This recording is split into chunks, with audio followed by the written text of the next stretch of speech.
Good morning student. ધોરણ 6 વિષય સામાજિક વિજ્ઞાન. તો વિદ્યાર્થીઓ, આજે આપણે ધોરણ 6ની અંદર સામાજિક વિજ્ઞાનમાં ચેપ્ટર 11 છે ભૂમિ સ્વરૂપો. હવે વિદ્યાર્થીઓ, ભૂમિ સ્વરૂપો, ભૂમિ એટલે જમીન, ધરતી જેને આપણે કહીએ છીએ, એના જે વિવિધ સ્વરૂપો છે એ છે. તો એક વિવિધ સ્વરૂપો વિશે આજે આપણે આ ચેપ્ટરમાં ભણવાનું છે.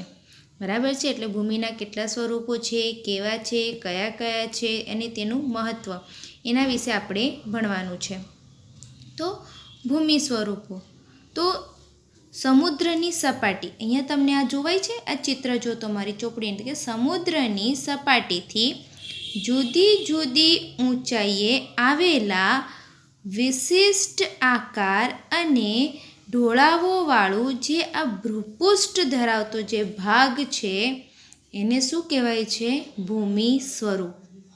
જો વિદ્યાર્થીઓ ધ્યાન આપજો કે સમુદ્રની સપાટીથી જુદી જુદી ઊંચાઈએ આવેલા આ વિશિષ્ટ આકાર અને આ ઢોળાવોવાળું જે ભૂપૃષ્ઠ ધરાવતા ભાગને ભૂમિ સ્વરૂપ કહેવામાં આવે છે. આ છે ભૂમિઓનું સ્વરૂપ. એટલે ભૂમિ સ્વરૂપના સર્જનમાં ધરતીકંપ, જ્વાળામુખી, સુનામી જેવા ભૂગર્ભના પરિબળો તેમજ નદી, પવન, હિમનદી, સમુદ્રના મોજા જેવા કેટલાક બાહ્ય પરિબળો પણ ફાળો આપે છે. તો આ ભૂમિ સ્વરૂપને ઉપસાવવામાં થતો તેના જે સ્વરૂપો જે બન્યા છે એમાં આવા કેટલાક પરિબળો છે જે ફાળો આપ્યો છે. ભૂમિ સ્વરૂપોને ઓળખવા માટે 3 મુખ્ય લક્ષણો છે. જો વિદ્યાર્થીઓ, ભૂમિ સ્વરૂપને ઓળખવા માટે 3 મુખ્ય લક્ષણ કયા કયા છે? તો પૃથ્વીની સપાટીનો જે અમુક ભાગ છે, ચોક્કસ એની ઊંચાઈ, સૌથી પહેલાં એનો ભાગ છે ઊંચાઈ, ઢોળાવ અને આકાર. કયા કયા છે એના ભાગ? જો ભૂમિ સ્વરૂપને ઓળખવા માટેના જે ભાગ છે ઊંચાઈ, ઢોળાવ અને આકાર. બરાબર છે. આ 3 એના મુખ્ય લક્ષણો છે ભૂમિ સ્વરૂપને ઓળખવા માટેના. જો આપણે વાત કરીએ એ પ્રમાણે પૃથ્વીના પોપડાની અંદર સમયાંતરે હલનચલન થતું હોય છે. આ જે આપણો પૃથ્વીના પોપડા છે, સમયાંતરે એની અંદર હલનચલન થતું હોય છે. એ જમીનના સ્વરૂપો રચે છે અને બદલે છે. આવો અનુભવ આપણને ભૂકંપના આંચકાઓ દ્વારા, તો ક્યાંક જ્વાળામુખી કે સુનામી જેવી ઘટનાઓ દ્વારા થાય છે. આપણે જે ધરતીઓ પર આપણે અલગ અલગ આકારો બધા જોઈએ છીએ, ક્યાંક આપણને પર્વત જોવા મળે છે, તો ક્યાંક કેટલા ઢોળાવવાળા વિસ્તારો જોવા મળે છે, ક્યાંક ખીણ જોવા મળે છે. બરાબર છે. તો આવી રીતની રચના કેવી રીતે થઈ હશે? તો આપણે એવું જાણી શકીએ કે આ જમીનના સ્વરૂપો કેવી રીતે રચાયા હશે. તો આપણને હવે કેટલીક અમુક આપત્તિઓ આવે છે. બરાબર છે. આપત્તિઓ દ્વારા આપણને ખ્યાલ આવી જાય છે કે ક્યાંક એ જ આ આકારો માટે, આ ઢોળાવ માટે, ઊંચાઈ માટે આવી કેટલીક આપત્તિઓ જ જવાબદાર હશે. બરાબર છે. તો જુઓ કે તેના જ કારણે પર્વત, ઉચ્ચ પ્રદેશ અને ફાટ ખીણની રચના થાય છે. બરાબર. તો કેટલીક નદી, હિમનદી છે, પવન, સમુદ્રના મોજા, આવી કેટલીક કુદરતીના જે બળો છે, કુદરતી બળ જેને કહેવામાં આવે છે, એના લીધે ધોવાણ દ્વારા કે નિક્ષેપણ ક્રિયા દ્વારા પણ અમુક કાપના મેદાનો છે, ખીણ, કોતરોની રચના થાય છે. એટલે જે પૃથ્વીની સપાટીનો જે અમુક જે ચોક્કસ ભાગ છે, જે ઊંચાઈ, ઢોળાવ, આકાર પ્રાપ્ત કરે છે, જેને આપણે શું કહીએ છીએ? ભૂમિ સ્વરૂપ. શું કહીએ છીએ તેને? ભૂમિ સ્વરૂપ કહીએ છીએ. તો ભૂમિ સ્વરૂપોની આપણે વાત કરીએ તો ભૂમિ સ્વરૂપના જે મુખ્ય પ્રકાર છે, તો પ્રદેશની ઊંચાઈ પ્રમાણે જમીન ભાગોને પર્વત. જો પ્રદેશની ઊંચાઈ, કોઈ પણ વિસ્તાર છે, બરાબર છે, એના જમીનના જે ભાગ, એની ઊંચાઈ છે, તે જમીન ભાગોને આપણે પર્વત, ઉચ્ચ પ્રદેશ અને મેદાન એવા નામથી આપણે ઓળખીએ છીએ. જો પર્વત, ઉચ્ચ પ્રદેશ અને મેદાન એવા નામથી આપણે આ ભૂમિ સ્વરૂપોને ઓળખીએ છીએ. જો તો સૌથી પહેલાં આપણે અહીંયા જોવું જોઈએ કે જે ભૂમિ સ્વરૂપ છે એના આપણે 3 પ્રકાર છે: પર્વત, ઉચ્ચ પ્રદેશ અને મેદાન. તો આપણે સૌપ્રથમ આજે પર્વત વિશે માહિતી મેળવવાની છે. તો પર્વત, જેને આપણે ઇંગ્લિશમાં શું કહીશું? માઉન્ટેન. શું કહેવામાં આવે છે તેને? માઉન્ટેન કહે છે. એટલે કે પૃથ્વીની સપાટીથી લગભગ 900 મીટરથી વધુ ઊંચાઈ ધરાવતા તેમજ ઓછા કે તીવ્ર ઢોળાવ અને સાંકડા વિસ્તારો ધરાવતા વિસ્તારને આપણે પર્વત કહીએ છીએ.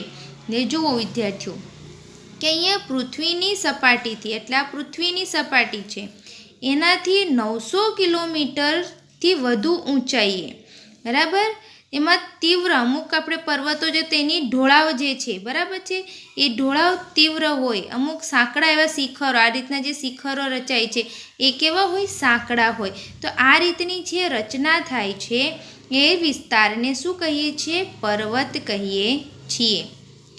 પૃથ્વીના પેટાળમાં ભૂકંપ અને જ્વાળામુખી જેવા કુદરતી ભૌતિક બળોની ક્રિયા, પ્રતિક્રિયા અને આંતરક્રિયાથી પર્વતો બને છે. તો જો વિદ્યાર્થીઓ, આપણે પૃથ્વીના પેટાળમાં શું આવેલું છે? લાવા છે, જ્વાળામુખી જેને કહે છે, મેગ્મા, બરાબર છે.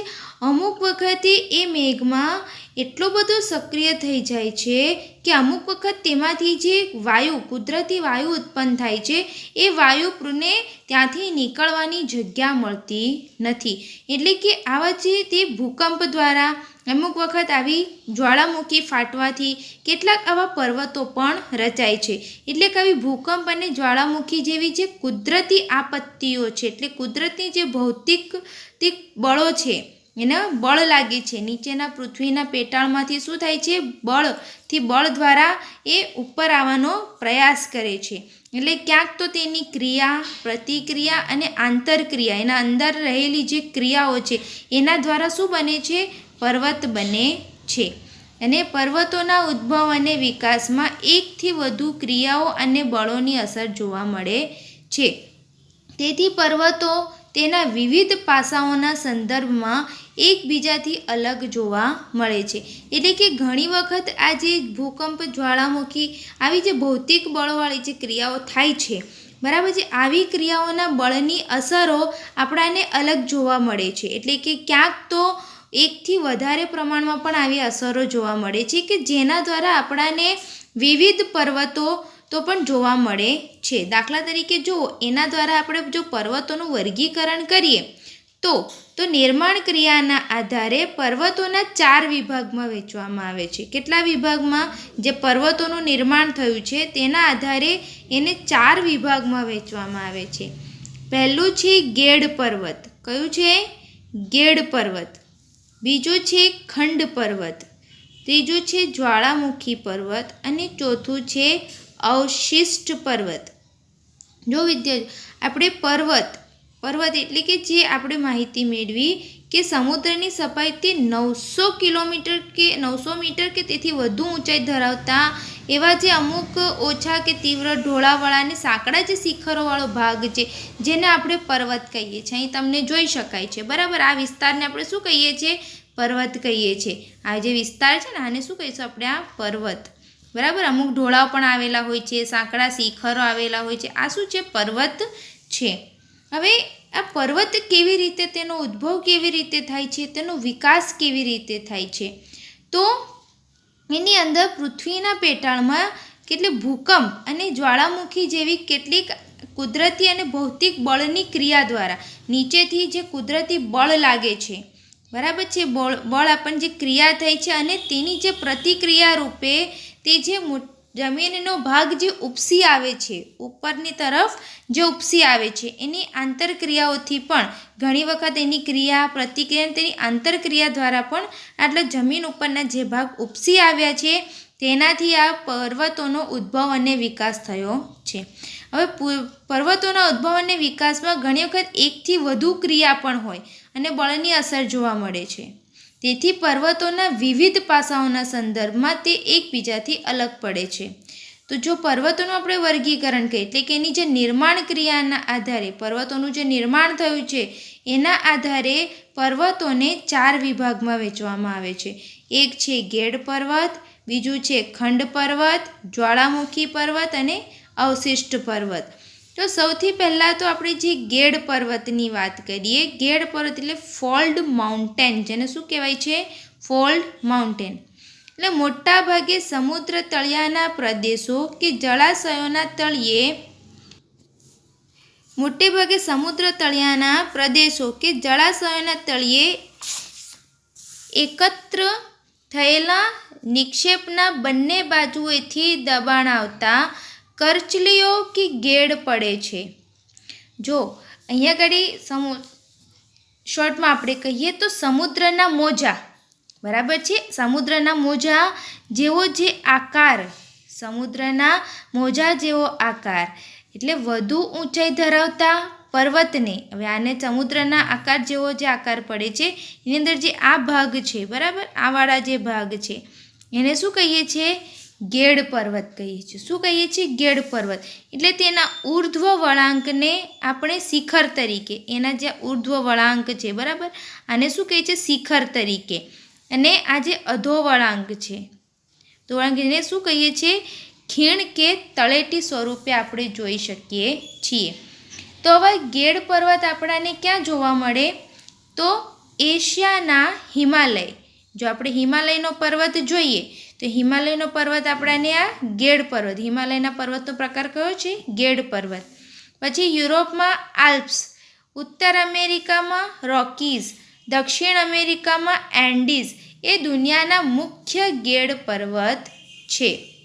એટલે ગેડ પર્વત કે સમુદ્રના મોજા જેવો આકાર અને વધુ ઊંચાઈ ધરાવતા જે પર્વત છે તેને ગેડ પર્વત કહીએ છીએ, બરાબર, જેમાં ઉર્ધ્વ વળાંક છે.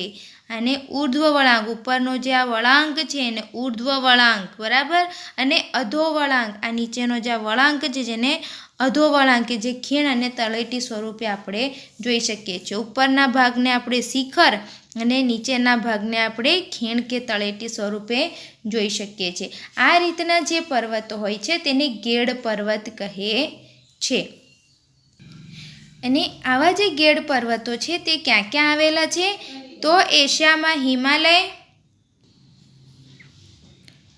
તો એવા પર્વતો છે. યુરોપમાં આલ્પ્સ, ઉત્તર અમેરિકામાં રોકીઝ અને દક્ષિણ અમેરિકામાં એન્ડીઝ જે મુખ્ય ગેડ પર્વત છે. ત્યાર પછી બીજો પ્રકાર છે ખંડ પર્વત. કયો છે? ખંડ પર્વત. એટલે ભૂગર્ભિક બળોના લીધે બે ભૂમિ સ્તરો પર ખેંચાણ બળ લાગે છે ત્યારે તેમાં તિરાડ કે ફાટ પડે છે. એટલે કે ભૂગર્ભિક બળોને લીધે બે ભૂસ્તરો વચ્ચેનો જે ભૂભાગ નીચે બેસી જાય છે, અહીંયા તમને જોવાય છે, બરાબર, આ બંને બે ભૂસ્તરોની વચ્ચેનો જે આ ભાગ છે તે નીચે બેસી જાય છે. એટલે ભૂગર્ભિક બળોના લીધે બે ભૂસ્તરોનો ભાગ નીચે બેસી જાય છે અથવા તો આજુબાજુનો જે ભાગ છે તે નીચે ઉતરી જાય, અથવા તો આ બંને ભાગ નીચે ઉતરી જાય. અને જે મધ્યનો ભૂમિ ભાગ છે તે પર્વત સ્વરૂપે યથાવત રહે છે, કે આ ભૂમિનો જે અમુક ભાગ છે એ પર્વત સ્વરૂપે યથાવત એટલે સ્થિર રહે છે, બરાબર છે. એટલે વાત કરી કે ત્યારે તેમાં તિરાડ કે ફાટ પડે છે, બરાબર, આ રીતે ફાટ પડે એટલે આજુબાજુનો ભાગ બેસી જાય અને વચ્ચેનો ભાગ સ્થિર રહે છે. તો ખંડ પર્વત અને નીચે બેસી જતા ભાગમાં ફાટ ખીણ રચાય છે. કે અહીંયા ગાડી જુઓ, જે ભાગ નીચે બેસી જાય છે તેમાં શું રચાય છે? ફાટ ખીણ રચાય છે. અને જે ભાગ ઉપર જે ભાગ રહે છે, બરાબર, વચ્ચેના જે ભાગ રહે છે તે સ્થિર રહે છે, એને શું કહે છે? ખંડ પર્વત, બરાબર. આ રીતે રચાયેલા જે પર્વત છે તેને ખંડ પર્વત કહે છે. જો વિદ્યાર્થીઓ ફરીથી સમજો કે ભૂગર્ભિક બળોના લીધે બે ભૂસ્તરીય વચ્ચેનો ભૂભાગ નીચે બેસી જાય છે અથવા તો આજુબાજુનો ભાગ જે ઉતરી જાય છે અને મધ્યનો ભૂમિ ભાગ પર્વત રૂપે કદાચ યથાવત રહે એટલે સ્થિર રહે તો આ રીતે રચાયેલા જે પર્વતો છે એને ખંડ પર્વત કહે છે. હવે જર્મનીનો હોસ્ટ પર્વત તેનું શ્રેષ્ઠ ઉદાહરણ હોવાથી ખંડ પર્વતને હોસ્ટ પર્વત પણ કહેવામાં આવે છે. એટલે ભારતમાં નીલગિરી, સાતપુડા, વિંધ્યાચલ પર્વત આ ખંડ પર્વતના ઉદાહરણો છે. તો આને શું કહીશું? ખંડ પર્વત. એટલે ભૂગર્ભિક અમુક જે બળોના કારણે જે ભૂમિ સ્તરો છે, બરાબર, બે ભૂમિ સ્તરોના ખેંચાણ બળથી અમુક તિરાડ અને ફાટ પડે છે અને આજુબાજુના ભાગો બધા બેસી જતા હોય છે. અને જો વચ્ચેનો ભાગ સ્થિર રહે તો ખંડ પર્વત અને નીચે બેસી જતા ભાગમાં ફાટ ખીણ રચાય છે. તો આને આપણે શું કહીશું? ખંડ પર્વત. બરાબર છે? જુઓ, એટલે સામાન્ય રીતે અમુક વખત જે મંદ ભૂસંચલન દરમિયાન અમુક જે ખેંચાણ બળના લીધે ખડકોમાં જે સ્તરભંગ રચાય, જેને કે બે સ્તરભંગોની વચ્ચેનો પ્રદેશ અમુક ઉચકાઈ આવતો હોય, બરાબર, અથવા તો જો વચ્ચેનો ભાગ જેમનો તેમ રહે અને આજુબાજુના પ્રદેશો સરકી જાય, બરાબર, તો જે ઊંચો રહી ગયેલો જે ભાગ છે એ ભૂભાગને ખંડ પર્વત કહે છે. જો ધ્યાનથી તમે સાંભળો કે ઘણી વખત આવી રીતના જે ભૂગર્ભિક બળના લીધે અમુક બે ભૂમિ સ્તરના ખેંચાણ બળથી જે સ્તરભંગ રચાય છે, બરાબર, આ બંને વચ્ચે જેવું કે આ બંને બે ભૂમિ ભાગ છે અને સ્તરભંગ રચાય છે. હવે બંને સ્તરભંગોની વચ્ચેનો જે ભાગ, અગર ચલો આ ભાગ ઉંચકી આવે છે એટલે ઉપર થઈ જાય છે, બરાબર છે, અથવા તો કદાચ એવું પણ બને કે આજુબાજુના ભાગ નીચે આવી જાય અને વચ્ચેનો ભાગ પણ ઊંચો રહી જાય. એટલે જે ભૂમિ ભાગ ઊંચો રહી ગયેલો છે તે ભાગને ખંડ પર્વત કહે છે. દાખલા તરીકે જુઓ તમે ખંડ પર્વત. જુઓ અહીંયા તમને ખંડ પર્વત જોવાય છે, બરાબર. હવે આ ભાગ નીચે ઉતરી ગયો છે અને આ ભાગ પણ નીચે ઉતરી ગયો છે. હવે આ ભાગ જે ઉપસેલો રહી ગયો, બરાબર છે, એટલે જે ભાગ ઊંચો રહી ગયો છે તે શું છે? ખંડ પર્વત છે. શું છે? ખંડ પર્વત છે. એટલે આ રીતે જેનો ભાગ એટલે બંને બાજુના પ્રદેશો નીચે સરકી જાય છે અને જે ઊંચે રહી ગયેલો જે આ ભૂમિ ભાગ છે તેને શું કહેવાય છે? ખંડ પર્વત કહે. આગળ આપણે જોઈએ જ્વાળામુખી પર્વત. કયો પર્વત? જ્વાળામુખી પર્વત. હવે જ્વાળામુખી પર્વત કે જ્વાળામુખી ફાટતા પ્રસ્ફોટનથી બહાર ફેંકાતા પદાર્થ શંકુ આકારે જમા થતાં તે જ્વાળામુખી પર્વત બને છે. એટલે જ્વાળામુખીનો પ્રસ્ફોટ થાય ત્યારે પૃથ્વીના પેટાળમાંથી માટી, રાખ, પથ્થર, ખડકો આ બધી જ વસ્તુ શું થાય છે? બહાર ફેંકાય છે. ના, ખડકો વગેરે અતિશય ગરમ હોય છે અને જે ભૂરસ છે, જે લાવા છે એ શું થાય છે? અતિશય એટલે બહાર ફેંકાય છે, એટલે બહારની બાજુ આવે છે. શું થાય છે? બહારની બાજુ આવે છે. આ બધા જ જે પદાર્થો છે એ શું કરે છે? આ રીતનો અહીંયા પદાર્થ એ નીચે તરફ આવે છે એટલે શંકુ આકાર રચે છે. કેવો આકાર રચે છે? શંકુ આકાર રચે છે. અને આ જે પર્વતની રચના છે તેને જ્વાળામુખી પર્વત કહે છે. કયો પર્વત કહે છે? જ્વાળામુખી પર્વત કહે. તો વિદ્યાર્થીઓ, આવા જ્વાળામુખી પર્વત ક્યાં આવેલા છે? તો ઇટાલીનો વિસુવિયસ, ઇક્વેડોરનો કોટોપક્ષી, જાપાનનો ફ્યુજીયામા અને ભારતનો બેરન જે અંદમાન ટાપુમાં આવેલો છે, પાવાગઢ અને ગિરનાર એ પણ જ્વાળામુખી પર્વતના ઉદાહરણો છે. તો આને કહેવાય છે જ્વાળામુખી પર્વત. શું કહીશું એને? વોલ્કેનિક માઉન્ટેન. શું કહીશું એને? વોલ્કેનિક માઉન્ટેન કહેવામાં આવે છે. ત્યાર પછી વાત કરીએ તો અવશિષ્ટ પર્વત, જેને શું કહે છે? Residual mountain. બરાબર છે. હવે અવશિષ્ટ પર્વત એટલે ઘસારાના કુદરતી બળો સામે ટકી રહેતા શેષ ભાગોમાંથી અવશિષ્ટ પર્વત બને છે. એટલે હજારો વર્ષથી જે પોચા ખડકો ઘસાઈને વહી જાય છે અને જે નક્કર ખડકમાંથી બનેલ જે ભૂમિ ભાગ છે, અહીંયા જો આ રીતે બરાબર. હવે અમુક જે હજારો વર્ષથી જે અમુક પોચા ખડકો હશે એ શું થાય છે કે ઘસાઈને વહી જાય છે અને આ રીતના જે નક્કર ભાગો ઉપસીને આવે છે, બરાબર છે. આવા જે ભૂમિ ભાગ છે તેને અવશિષ્ટ પર્વત કહે છે. કયા પર્વત કહે છે? અવશિષ્ટ પર્વત કહે છે. તેમાં ભારતમાં અરવલ્લી, નીલગિરી, પારસનાથ, રાજમહેલ તથા પૂર્વ ઘાટ આ આપણા વશિષ્ઠ પર્વતના ઉદાહરણો છે. તો આ હતા આપણા 4 પર્વત. જો ત્યાર પછી આપણે જોઈએ તો પર્વતોનું મહત્ત્વ. તો વિદ્યાર્થીઓ આપણે 4 પ્રકાર વિશે ભણ્યા. કયા કયા? ગેડ પર્વત, ખંડ પર્વત, જ્વાળામુખી પર્વત અને અવશિષ્ટ પર્વત. જોઈ શકો છો તમે આ ગેડ પર્વત, ખંડ પર્વત, જ્વાળામુખી પર્વત અને અવશિષ્ટ પર્વત. હવે પર્વતો વિશે તો આપણે ચર્ચા કરી. ત્યારબાદ હવે આપણે જોઈએ છીએ કે પર્વતોનું મહત્ત્વ. પર્વતો એ દેશ કે પ્રદેશની સીમા, સરહદ અને કુદરતી દિવાલ સમાન છે. આ જે પર્વતો છે, બરાબર, અલગ અલગ જે આપણે પર્વતોના પ્રકાર ભણ્યા, જે પર્વતો છે એ આપણા પ્રદેશની જે સીમા છે, સરહદ છે, જો ત્યાં પર્વત આવેલા છે તે પર્વતો આપણી કુદરતી દિવાલ સમાન છે. એટલે કે એના ઉપરથી આવતા જે ઠંડા પવનથી આપણાને રક્ષણ મળે છે. તો અમુક વખત જે ભેજવાળા પવનોને રોકીને વરસાદ પણ આપે છે. તો પર્વતો એ નદીઓના ઉદ્ગમ સ્થાન પણ છે. એટલે તેમાંથી નીકળતી નદીઓ દ્વારા ફળદ્રુપ મેદાનોનું નિર્માણ થાય છે. વધુ વરસાદવાળા ઊંચા હિમાચ્છાદિત પ્રદેશમાંથી 12 માસ વહેતી નદીઓ એ જળ ભંડારનું કામ કરે છે. એટલે જે પર્વતો છે એ આપણા દેશ પ્રદેશ માટે કુદરતી દિવાલની ગરજ સારે છે. તે આપણા ઠંડા પવનોથી રક્ષણ કરે છે. ભેજવાળા પવનોને રોકીને વરસાદ આપે છે, બરાબર છે.